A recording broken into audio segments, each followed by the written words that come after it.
Hey guys, this is Northville Tech. In this video, we're going to learn how to reset your current debit card ATM PIN. If you don't have a current account, we will put our affiliate link in the description below for you to sign up and get $50 when you join and receive a qualifying direct deposit. But if you already have an account, just open the app by tapping on it. Once the app is open, you will see an option for card settings at the middle part of the screen. Tap on Card Settings. On this screen, you will see a section for your cards. Tap on your current debit card. Now, under Card Options, you will see an option for Reset PIN. Tap on Reset PIN.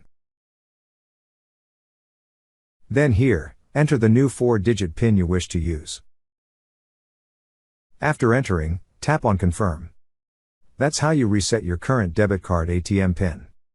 Thank you so much guys for watching, and if you have not yet subscribed to our YouTube channel, please subscribe to our YouTube channel as we create tech videos related to financial apps almost every day. Also check out our website northvilletech.com for great tech articles, and our recommended resources in the description below for various sign-up bonuses.